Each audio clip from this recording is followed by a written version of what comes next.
Hello friends, कैसे हैं आप सभी लोग। आशा और उम्मीद है आप सभी लोग ठीक होंगे। तो मैं आपको ये बताना चाहता हूँ कि जो आगामी जो भर्ती आने वाली है पंचायत सचिव की, उसके rule and regulation Madhya Pradesh शासन ने बना लिए हैं। तो उसकी जानकारी मैं आपको पहले ही यहाँ पे शेयर करना चाहता हूँ, क्योंकि इस बार जो भर्ती होगी उसमें कुछ परिवर्तन किए हैं और वो परिवर्तन आपको जानना बहुत ज़रूरी है, क्योंकि आप सभी लोग वैकेंसी की तैयारी करते रहते हैं।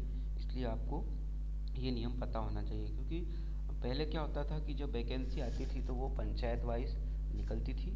उसमें ये होता था कि जो कैंडिडेट है उसी पंचायत का निवासी हो, और इसके बाद जो 12th के परसेंटेज रहते थे आपके, उसके हिसाब से मेरिट बनती थी और आपका सिलेक्शन होता था।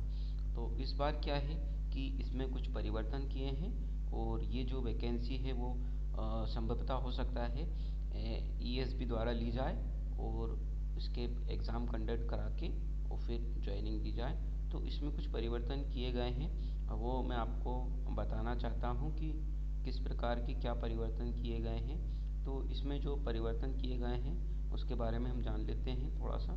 तो ये परिवर्तन जो है इस प्रकार रहेगा कि ये सचिव स्तर का एक पद होगा। इसमें 2 वर्ष की क्या परिवीक्षा अवधि होगी। वो परिवीक्षा अवधि में क्या है, न्यूनतम वेतन आपको 10,000 रुपये प्रति माह मिलेगा। 2 वर्ष की परिवीक्षा अवधि के बाद आपको 19,500 का मीन्स पूरा ग्रेड पे मिलेगा। और 10 वर्ष की परिवीक्षा अवधि होने के बाद आपको 23,500 का जो ग्रेड पे मिलेगा। जो सचिव का जो पद रहेगा वो ग्राम पंचायत स्तर का रहेगा। अब इसमें जो क्वालिफ़िकेशन इन्होंने इस बार रखी है, इसमें कुछ चेंज करा है।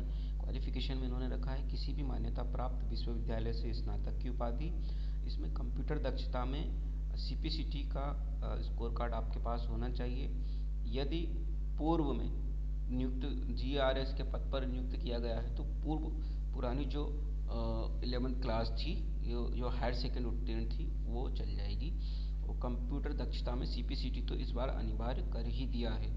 तो इसी प्रकार अगर देखा जाए तो मेन इस पोस्ट पे जो एजुकेशन और क्वालिफ़िकेशन की जो ज़रूरत है तो वो सिर्फ ग्रेजुएट होना चाहिए आपको, और CPCT आपको कंपलसरी होना चाहिए। और एज क्राइटेरिया की बात की जाए तो 1 जनवरी को इसकी जो एज क्राइटेरिया है वो 21 वर्ष से लेकर 35 वर्ष के बीच में होना चाहिए आपको। तो ये इसमें बहुत अच्छा एक परिवर्तन करने को मिला है, और बहुत अच्छा परिवर्तन है, क्योंकि पहले जो भर्ती निकलती थी वो ग्राम पंचायत स्तर निकलती थी और उसमें होता यह था कि परसेंटेज बेस पे सिलेक्शन होता था। तो बहुत से जो कैंडिडेट ऐसे हैं जो तैयारी कर रहे हैं वैकेंसियों की बहुत दिनों से, उनको मौका नहीं मिल पाता था, क्योंकि मेरा मानना है कि परसेंटेज सिर्फ एक हद तक ही काम आते हैं। परसेंटेज वहाँ ज़रूरी है जहाँ पे बिल्कुल आपको छोटी पोस्ट हो और आपको कोई एग्ज़ाम नहीं लेना और परसेंटेज के आधार पे आप दे सकते हो। क्योंकि अब ये पोस्ट बड़ी है, जिम्मेदारी वाली पोस्ट है, तो इसमें सिलेक्शन कंपटीशन फाइट करके ही होना चाहिए। और इसमें इस प्रकार का ये परिवर्तन होता है, और ये वैकेंसी संभवतः जनवरी या फरवरी में आ जाए देखने को, ये हो सकता है। पर शासन की मंशानुरूप कुछ नहीं कह सकते, कभी भी ये निकल सकती है, क्योंकि आपने देखा होगा कितनी बार व्यापम का कैलेंडर चेंज हुआ है।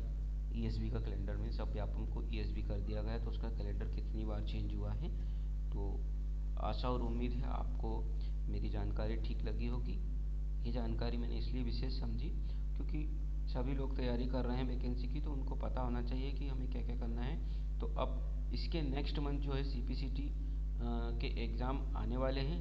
तो जिन्होंने भी CPCT नहीं करा है तो वो नेक्स्ट मंथ CPCT की तैयारी करें और CPCT के एग्ज़ाम को निकालें, है ना। और बस यही मेरी उम्मीद है कि आप तैयारी करें अच्छे से, और जानकारी मैं धीरे धीरे आपके पास लाता रहूँगा जो कि वैकेंसी से रिलेटेड रहेगी और आपके लिए ज़रूरी है। तो फ्रेंड्स, मैं विदा लेता हूँ इसी आशा उम्मीद में कि आपको मेरा वीडियो अच्छा लगा होगा। आप मेरे वीडियो को लाइक करेंगे, शेयर करेंगे और कमेंट करेंगे, ताकि मैं और अच्छी अच्छी जानकारी आपके लिए ला सकूँ। जय हिंद।